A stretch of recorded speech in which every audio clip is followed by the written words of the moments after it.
जब भी कोई कंपनी बेकार हो जाए और फिर उसके अंदर कुछ संवरने वाली चीज़ें काफ़ी सालों बाद हों तो उससे उसकी बहुत अच्छी बुलंदियों का अंदाज़ा हाल ही के दिनों में नहीं लगाना चाहिए। पैसे की वैल्यू शुरुआत से ही हमारे घर वालों ने हमें सिखाई है, पर क्या ऐसे कारण हो गए कि हम शेयर बाज़ार के अंदर इस शेयर बाज़ार को हम गुल्लक नहीं समझ रहे हैं। 2 मंदिर के अंदर डायरेक्ट जाऊंगा और मुझे दर्द बहुत है, लेकिन मैं फिर भी इस चीज़ को करूंगा ज़रूर। और क्योंकि जो नाम से अडानी के काम से अडानी की पहचान से जानते थे, उनको सबसे बड़ा झटका लगा जब अडानी ग्रुप इससे अलग होने की रणनीतियाँ बीते दिनों हमारे सामने आई। ये गुल्लक, अगर आप गुल्लक का महत्व जान जाएं कि जो बचपन में आपने 1-1 रुपये इकट्ठे किए, 50-50 पैसे इकट्ठे किए और महीने 2 महीने साल भर समीकरण समझेंगे। अभी फ़िलहाल अडानी विल्मर के नाम से ही जाना जा रहा है। बाद में कुछ नाम चेंज होगा, पूर्णतया सब कुछ होने के बाद तो वो बात की बात होगी। अभी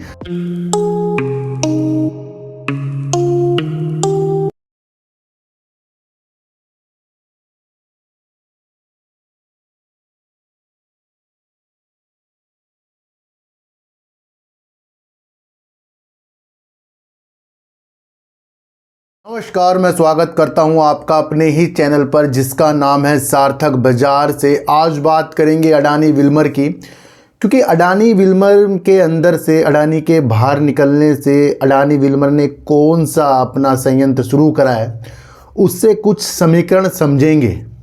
अभी फ़िलहाल अडानी विल्मर के नाम से ही जाना जा रहा है। बाद में कुछ नाम चेंज होगा, पूर्णतया सब कुछ होने के बाद तो वो बात की बात होगी। अभी अडानी विल्मर के नाम से हम जानेंगे।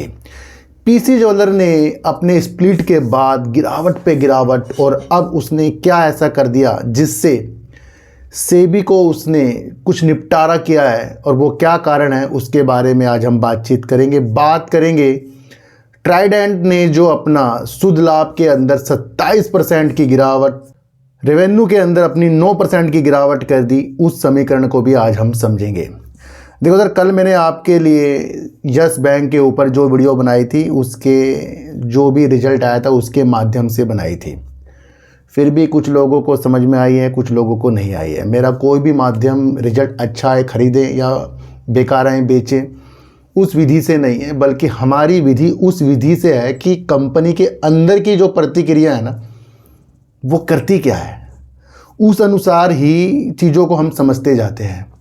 जब भी कोई कंपनी बेकार हो जाए और फिर उसके अंदर कुछ संवरने वाली चीज़ें काफ़ी सालों बाद हों तो उससे उसकी बहुत अच्छी बुलंदियों का अंदाज़ा हाल ही के दिनों में नहीं लगाना चाहिए। अच्छा, आपने देखा ये गुल्लक, अगर आप गुल्लक का महत्व जान जाएं कि जो बचपन में आपने 1-1 रुपये इकट्ठे किए, 50-50 पैसे इकट्ठे किए और महीने 2 महीने साल भर बाद उसे जब हम तोड़ते हैं तो उसके अंदर से जो पैसा इकट्ठा होकर निकलता है वो किसी न किसी कारण से हमारे काम पे आ जाता था। आज भी घर की गृहिणी गुल्लक लाती हैं, कई लोग गुल्लक का यूज करते हैं और अपने घर के अंदर ही कुछ चीज़ें जमा करते हैं, और वो महत्व है कुछ पैसा उनको मिलेगा जो वो जमा कर रहे हैं, पर एक्स्ट्रा तो नहीं मिलता उसके अंदर। पर फिर भी बचत एक ऐसी चीज़ है कि किसी भी चीज़ से कुछ बचत करके जब कुछ लोग गुल्लक के अंदर अपना पैसा डालते हैं तो उनका वो पैसा किसी भी वक्त उनके लिए वो वर्क आ जाता है। तो यानी कि पैसे की वैल्यू शुरुआत से ही हमारे घर वालों ने हमें सिखाई है। पर क्या ऐसे कारण हो गए कि हम शेयर बाज़ार के अंदर इस शेयर बाज़ार को हम गुल्लक नहीं समझ रहे हैं, बल्कि इसे हम लॉटरी समझ रहे हैं। बड़ी ही विचित्र चीज़ नहीं है ये किसी के लिए कि मैं गुल्लक के हिसाब से शेयर बाज़ार को समझा रहा हूँ। भैया, शेयर बाज़ार भी इन्वेस्टमेंट का काम है। बड़े बड़े लोगों से अगर हम समझें तो उनको पता है कि इन्वेस्टमेंट धीरे धीरे करके ही होता है। कंपनी की जो चीज़ें उतार चढ़ाव के साथ ही सही होती है। आज इसका रिजल्ट ख़राब आ गया, उससे चीज़ों को गलत करना, आज उसका रिजल्ट अच्छा आ गया, उससे चीज़ों को अच्छा करना, ये बिल्कुल भी हमारी गुल्लक वाली नीतियाँ नहीं हैं। देखो सर, मेरी चैनल के माध्यम कुछ लोग समझे हैं, कुछ लोग नहीं समझे हैं, मैं आपको फिर बता रहा हूँ। और जो लोग समझे हैं वो असल में अपने अंदर एक ऐसा माइंड रखते हैं जो उनको कैलकुलेशन करने आती है पैसों की। तो यहाँ 1 के 2, 2 के 3, 4 के 5, 6 के 7, 1-2 दिन की विधि के साथ नहीं बनते। कल भी मैंने ये आपको सिखाया था और आज मैं बता रहा हूँ गुल्लक। गुल्लक की भांति चीज़ों को समझना शुरू करें। और यहाँ पर ये एक ऐसा गुल्लक है ना, ये तो बढ़ा के ही पैसे देगा। देखो तो गुल्लक में क्या होता है कि जब हम पैसा डालते हैं वो उतने निकलेंगे जितने आप डाल रहे हैं, पर शेयर बाजार के अंदर इमोशनल चल जाता है। गुल्लक बना दिया हमने, वो कम हो जाएगा, आप टेंशन में उसे कम करके निकाल दोगे, ज़्यादा हो जाएगा आप उसे ज़्यादा में निकाल दोगे। तो दोनों बोल आपके पास होती हैं। मैं आज इतनी बड़ी बात गुल्लक के ऊपर क्यों कर रहा हूं? क्योंकि इन्वेस्टमेंट की नीतियां इसी तरीके से आएंगी और वो ऐसे नहीं आएंगी कि कई कंपनी अपनी अच्छी स्थिति के बाद भी वो रिजल्ट प्रस्तुत नहीं कर रही है जो हमने उम्मीद लगा रखी है। हमने ट्राइडेंट के रिजल्ट को छोटा मोटा आंक कर समझ लिया कि ये तो भैया बेकार हो गया। अभी इरलना ने इतना अच्छा रिजल्ट दिया था तो वो तो तब भी गिरावट हुई थी। हुडको ने इतना अच्छा रिजल्ट दिया है, उसके अंदर तब भी गिरावट हुई थी। कई कंपनियों के रिजल्ट बेकार आए हैं, उसके बावजूद भी क्या वो कंपनियां खराब हो गई हैं? गुल्लक समझो, नीतियों को समझो। ट्राइडेंट एक ऐसा शेयर है जो अच्छी खासी कंपनी है। राजेंद्र गुप्ता जी जो इसके चेयरमैन, उनका दिशा निर्देश है और ये कंपनी तवज्जो के साथ आगे बढ़ती है। यानी कि कुछ इसके अंदर ऐसी चीज़ है कि जो इतने सारे बिजनेस को ये साथ लेकर ऊपर की तरफ जा रही है। दूसरी बात अगर मैं आपको समझाऊं कि अगर किसी कंपनी की क्षमता वो अपने विस्तार की नीतियों के साथ बढ़ा रही है, तो क्या ये कंपनियां जो वो विस्तार करके अपनी स्थितियों को अच्छा करेंगी, क्या आज और कल के लिए कर रही हैं? भैया गुल्लक की भांति समझो। मध्य प्रदेश के कपड़ा क्षेत्र के अंदर 3000 करोड़ रुपए का निवेश राजेंद्र गुप्ता जी के द्वारा जो बताया गया है, क्या वो नीतियां कल और परसों की थी, या वो जो भी चीज़ें हुई वो उसके रिजल्ट में सम्मिलित हो गया है? वो निवेश की स्थितियों के साथ है। और इससे पहले भी 5000 करोड़ रुपए राज्य में इन्होंने निवेश किए हैं। मध्य प्रदेश में टोटल 8000 करोड़ रुपए निवेश की नीतियां इन्होंने मध्य प्रदेश के अंदर बनाई हैं। कम नहीं होते 8000 करोड़ रुपए। वर्तमान में 122 देशों के अंदर ट्राइडेंट जो है अपना उत्पाद बेचता है। तो ये क्या है? निर्यात। और कोरोना के बाद से स्थितियां सबसे ज़्यादा आपको डाउन जो होती देखने को मिली है वो टेक्सटाइल है। जब सब घरों में अपने बंद थे और तब से ही टेक्सटाइल की स्थितियां उस हिसाब से उभरी नहीं हैं। पर देश के कपड़ा मंत्री देश के अंदर निर्यात की स्थितियां बढ़ाने के लिए कई संभव भी प्रयास कर रही हैं। मैं एक आधी चीज़ के हिसाब से किसी भी रिजल्ट की भांति नहीं समझा रहा हूं, मैं तो उस नीतियों के हिसाब से समझा रहा हूं जो कंपनी के वर्क हैं और वो उस चीज़ में खरा उतरी है। पेपर हो गया, केमिकल हो गया, धागे हो गए, टेक्सटाइल हो गया, उसके अन्य अन्य चीज़ें हो गई। उन विधियों के साथ ये कंपनी अपनी अलग अलग चीज़ों के साथ आगे बढ़ती हैं। तो एक बिजनेस नहीं है इसका, ये सबसे पहले आप एक चीज़ समझो। अगर इसकी हम दिसंबर 2023 की कंपनी की सेल देखें तो थी 1835 करोड़ और प्रॉफिट कितना था? 109 करोड़। अब 109 करोड़ प्रॉफिट जो इनका था, इसने 27% की डाउन दिखाकर 80 करोड़ का कंपनी ने प्रॉफिट किया है। भैया 1835 करोड़ की सेल में सिर्फ 109 करोड़ रुपए का कंपनी ने प्रॉफिट किया है। कंपनी की इस स्थितियों से आप समझो कि अभी इसके प्रॉफिट उन चीज़ों के हिसाब से हमें नहीं देखना है जो इसकी उपलब्धि है, जो आगे जाकर अपने में विस्तार कर रही है।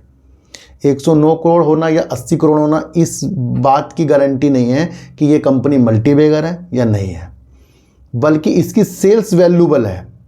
और अगर इसने अपनी सेल्स के अंदर 9% की गिरावट की है, उसके बावजूद भी कंपनी की सेल अगर आप दिसंबर 2024 की देखें 1667 करोड़ की है।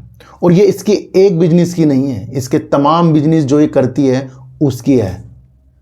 और 80 करोड़ का कंपनी ने प्रॉफिट किया है। तो कंपनी अभी तक के प्रॉफिट में चल रही है और सेल्स 1667 करोड़ होना, ये मैं आपको फिर बता रहा हूँ, ये भी छोटी बात नहीं है। किसी ऐसी मार्केट कैप जो 15,000 करोड़ का मार्केट कैप है उसके लिए ये 1667 करोड़ की सेल होना, भैया ये बहुत वैल्यूबल है अभी भी।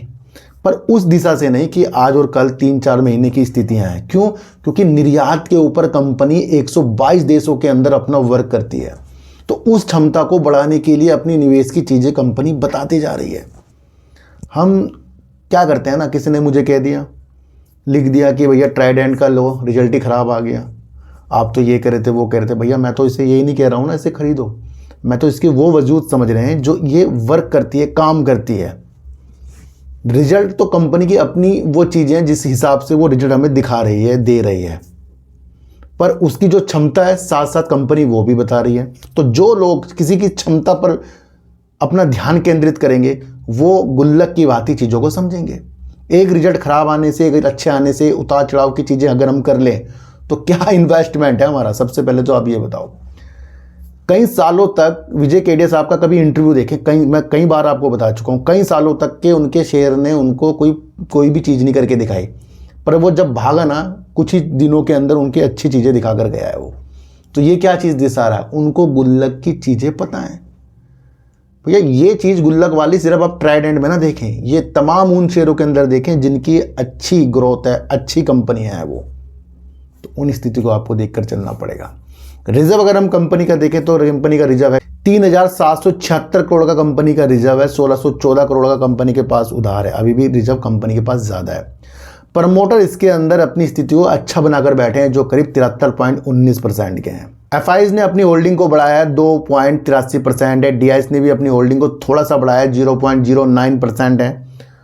और पब्लिक कंपनी के अंदर भी बढ़ी है जो 22.82% है और अदर कंपनी के अंदर 1.06% है। तो कंपनी का फंडामेंटल मजबूत है और प्रमोटर इतने ज़्यादा इसके अंदर विश्वास के साथ, ब्रांडेड चीज़ आती है इनकी। सबसे पहले ये करीना कपूर को ये एडवर्टाइजमेंट करती है इनका। मैं लुधियाना की तरफ गया तो बड़े बड़े पोस्टर मुझे ट्राइडेंट के दिखे थे जिसके अंदर करीना कपूर इनकी एडवर्टाइजमेंट कर रही थी। तो किसी भी कंपनी को जांचना एक सिक्स सेंस की नीतियाँ होती हैं। अगर किसी चीज़ को, कुछ चीज़ को गलत करके हम गलत कर दें तो फिर हमारी सिक्स सेंस नहीं है, सिक्स सेंस को हमें जगाना पड़ेगा। देखो सर, पीसी ज्वेलर जब भागा तो बहुत भागा और उसके बाद स्प्लिट दिया, तो उसके बाद दिसंबर 17 से लगातार कंटिन्यू गिर कर शेयर 14 रुपये 38 पैसे का आ गया। स्प्लिट, डिविडेंड, ये सारी रणनीति आपको पता है कि इस माध्यम से मैं कभी भी किसी शेयर को मैं तो कभी बाई नहीं करता कि अगर मुझे लग जाए कि भैया स्प्लिट आ रहा है तो मैं खरीद लूँ। अगर वो मेरे पे पहले हैं तो वो तो मेरा अलग नीति है क्योंकि मैं तो वहाँ रुका ही पड़ा हूँ। ज्वेलरी कंपनी जो ये है पीसी ज्वेलर अच्छा खासा भी वर्क करती है। हमारे शेयर के अंदर भी इनके रिटेल काउंटर हैं और अन्य आपके शेयर के अंदर भी होंगे। तो कंपनी का नाम जो है ना छोटा मोटा भी नहीं है। बैनर भी इनके आपको शेयरों में देखने को मिल जाएंगे पीसी ज्वेलर के। और से और कंपनी B2B बिजनेस में भी वर्क कर रही है। दूसरा, अगर आप एक चीज़ और समझें, कंपनी के अंदर एक न्यूज़ निकल कर आई है जो पीसी ज्वेलर के ऊपर सेबी द्वारा LODR के उल्लंघन के रूप में कारण बताओ नोटिस जो है सेबी के द्वारा फरवरी 2024 में भेजा गया था। अब इसके ऊपर कथित कानूनी कार्रवाई जो हो रही थी उसको स्वीकार या अस्वीकार किए बिना ही मामले का निपटारा जो है पीसी ज्वेलर ने सेबी के साथ करने का मन बना लिया और उसके तहत इसने उस मामले को करीब 7 करोड़ 23 लाख में निपटान कर लिया है। यानी कि सेबी द्वारा जो भी चीज़ें इसके ऊपर की गई थी, जो उल्लंघन पीसी ज्वेलर ने किए थे, जो चीज़ें चल रही थी कानून के दायरे में, उसको इसने स्वीकार या अस्वीकार किए बिना ही उन चीज़ों को निपटान कर दिया। और ये एक अच्छी न्यूज़ है कि उस प्रॉब्लम को, देखो सर, जब भी कंपनी किसी चीज़ का निपटारा करती है जो उसके ऊपर प्रॉब्लम चल रही है तो वो सोचते हैं कि भाई क्यों अपना समय इसके अंदर चीज़ों के साथ करना, जितना भी पैसा बन रहा है उसे निपटाए और हम आगे की तरफ बढ़ें। तो ये इसका एक बेनिफिट वाला चांस हो गया है ना। तो सेबी की चीज़ों के साथ अब ये पाक साफ होगा क्योंकि वो निपटारा चीज़ें हो चुकी हैं इसकी। अब आगे की दिशा पीसी ज्वेलर की हमें इसके काम के हिसाब से ही देखनी पड़ेगी। तो ये न्यूज़ थी, आपको बताना बहुत ज़रूरी था। अडानी विल्मर की गाड़ी तब ज़्यादा बिगड़ती हुई हमें देखने को मिली जब अडानी ग्रुप ने कहा था कि मैं इस कंपनी से अलग होऊंगा। और ये आज की बात नहीं है, महीनों से ये बातें चल रही थी और ये सब हम सब ने वीडियो के माध्यम से, न्यूज़ के माध्यम से डिस्कशन भी किया था। उस वक्त से ये जो न्यूज़ थी ठंडे बस्ते पे थी। अचानक से एक न्यूज़ निकल कर आई कि अडानी ग्रुप अपनी हिस्सेदारी बेच रहा है, OFS के माध्यम से बेच रहा है और कहीं ना कहीं इस बिजनेस से अलग होकर अन्य बिजनेस में अपने पैसों को वो अलग तरीके से इन्वेस्टमेंट करेगा। इस न्यूज के साथ उनको बड़ा झटका लग गया। जो अडानी विल्मर को अडानी के नाम से, अडानी के काम से, अडानी की पहचान से जानते थे, उनको सबसे बड़ा झटका लगा जब अडानी ग्रुप इससे अलग होने की रणनीतियां बीते दिनों हमारे सामने आई। शेयर ताबा तोड़ गिर गया। पर विल्मर इंटरनेशनल ग्रुप भी एक छोटा मोटा ग्रुप नहीं है जो इसके अंदर बना पड़ा है, और कुछ हिस्सेदारी वो अडानी विल्मर से भी लेकर बैठेगा। तो वो रणनीतियों के साथ ये कंपनी, जो इसका फॉर्चून ब्रांड आता है, आटा आता है, सूजी आता है, चावल आते हैं, अन्य इसके उत्पाद आते हैं, तो कहीं ना कहीं वो एक ब्रांड के तौर पर आते हैं। कच्ची घनी तेल, सरसों का तेल, रिफाइंड हो गया, बहुत सारी चीज़ें ऐसी हैं जो नाम पर बिकती हैं। और क्या उनके अलग होने से क्या कंपनी अपने वजूदों को कम करती जाएगी? नहीं, एक बहुत बड़ी न्यूज़ निकल कर आई है जो आई है हरियाणा के सोनीपत से। और ये इतनी इंपॉर्टेंट न्यूज़ क्यों है मैं आपको बताऊं, क्योंकि आईपीओ से जो प्राप्त पैसे अडानी विल्मर को हुए थे उसमें से करीब 1298 करोड़ रुपए हरियाणा के सोनीपत पे एक इनका खाद्य प्रसंस्करण का संयंत्र का निर्माण किया गया था उन पैसों से जो आईपीओ से प्राप्त हुए थे। ये क्यों इंपॉर्टेंट है? क्योंकि जब कंपनी आईपीओ लाई थी तो अडानी विल्मर दोनों एक थे, और ये उस वक्त जो भूमि इन्होंने वहां खरीदी, जो भी काम किया, ये इंपॉर्टेंट इसलिए हो गया क्योंकि इसका परिचालन कंपनी ने शुरू कर दिया है। और जब कंपनी अडानी के निकलने के बाद उस पैसों का जो आईपीओ से प्राप्त हुए थे उससे जो बना संयंत्र था, प्लांट था, जो एक खाद्य सामग्री के लिए बनाया गया था, उसका चालू होना अडानी विल्मर की एक मजबूती हमारे सामने रख रहा है। और कंपनी इसके अंदर करीब 2000 लोगों को रोजगार देगी, और कंपनी इसके अंदर करीब आटा, चावल, सूजी, इस तरीके के जो उत्पाद है वो वहाँ पर उसका उत्पादन करेगी। और पशु के लिए भी वहाँ पर कुछ उत्पादन किया जाएगा जो पशु के लिए भी यूज होता है। फिर वहाँ तेल हो गया, कच्ची घनी, ये सारी चीज़ें वहाँ पर होंगी। तो करीब 4,50,000 टन खाद्य उत्पाद कंपनी वहाँ पर बनाएगी। और उसी के साथ साथ कंपनी 2 लाख टन खाद्य तेल, जैसे सरसों का तेल, कपास के बीज का तेल, चावल के भुस्सी का तेल, या अन्य किसी प्रकार का जो भी तेल है, वो 2 लाख टन तक का कंपनी वहाँ से भी उत्पादन करेगी। तो ये बहुत एक बड़ा मील का पत्थर जो है अडानी विल्मर ने हासिल कर लिया है, जो आईपीओ के समय की चीज़ों अब कंपनी की हमें परिचालन होते हुए देखने को मिल रहा है। किसी भी कंपनी को पहचानने के लिए उसके बढ़ते कदम को हमें देखना पड़ता है, ना कि उसके शेयर प्राइस को गिरते ऊपर जाते हुए। आप मुझे एक चीज़ बताओ, एक व्यक्ति है और वो व्यक्ति की क्वालिटी वो है ही नहीं जो वो दिखा रहा है, यानी कि वो इतना पैसा उसके पास है ही नहीं और जो वो लुटा रहा है। तो जो व्यक्ति उसकी इस भावना में आ गए कि भैया इस पे तो बहुत पैसा है, तो वो क्या है, उनकी दृष्टि खराब है। और जो व्यक्ति इस भावना में आ गए कि भैया ये तो फालतू के पैसे उड़ा रहा है, इसके पैसे तो है ही नहीं, ये तो कहीं से उधार लाया है, कहीं से लोन लिया है, तो वो कौन है? वो दूर की दृष्टि रखने वाले लोग हैं। इसी तरीके से मैं कहता हूँ, अगर आपको कंपनी के काम, विचार, आगे की मंशा, विस्तार की योजना, कंपनी के अंदर से किसी का एग्जिट होना, किसी का एंट्री करना, हिस्सेदारी का बढ़ना, हिस्सेदारी का घटना, अलग अलग प्लांट की नीतियों के बारे में बताना, अलग अलग चीज़ों के बारे में निवेश करना, ये अगर आपको समझ में आ गया तो आप एक कंपनी के अंदर निवेश की स्थिति से वर्क कर रहे हैं, गुल्लक की भांतियों के साथ निवेश कर रहे हैं। किसी भी कंपनी का अच्छा होना उसके शेयर प्राइस की वैल्यू के अनुसार अगर आप देख रहे हैं तो वो तो कभी भी कोई मैनिपुलेट करके उसे नीचे लाएगा, आप निकल जाओगे, फिर आप सोचोगे कि कंपनी ख़राब हो गई। ऐसा कभी नहीं होता। उतार चढ़ाव कंपनी में लगे रहते हैं, चीज़ों को आपको समझ कर चलना। ये वाली न्यूज़ आपको कैसी लगी जो आज मैंने आपको बताई है? भैया आईपीओ के टाइम की जो ज़मीन खरीदी, मुझे बहुत इंपॉर्टेंट ये न्यूज़ लग रही है। अब किसको लग रही है या उनकी अलग बात है। देखो सर, मैं अभी बीच में बीमार हो गया, अभी भी मेरे कमर में दर्द, बेल्ट बांध रखी है, पर मैंने कुछ चीज़ें बोल रखी थी। मुझे 2 मंदिरों पे तरफ जाना था जो पहाड़ों में स्थित है। अब समस्या ये है कि भाई भी मेरा 31 तारीख को जाएगा, तो मैंने एक प्लान किया है कि मैं कल जो है 2 मंदिर के अंदर डायरेक्ट जाऊंगा, और मुझे दर्द बहुत है लेकिन मैं फिर भी इस चीज़ को करूंगा ज़रूर। और क्योंकि जो कुछ भी मन्नतें हैं वो समय पर पूरी हो जानी चाहिए। कमर में मेरे काफ़ी दर्द है, लेकिन अब भाई छुट्टी में चल जाएगा, फिर कितने महीनों बाद आएगा, तो वो चीज़ें संभव नहीं हो पाएगी। तो मैं ये चाह रहा हूँ कि कल मैं जो मंदिर के दर्शन करने जाऊँगा तो आपको प्रार्थना करनी है कि हमारी ये दर्शन सही तरीके से हो जाएं, क्योंकि मेरे कमर में दर्द है, मेरे पैर में भी दर्द है, ठीक है। तो वहाँ भी आपको मैं ब्लॉग बनाकर दिखाऊँगा उस चीज़ के बारे में।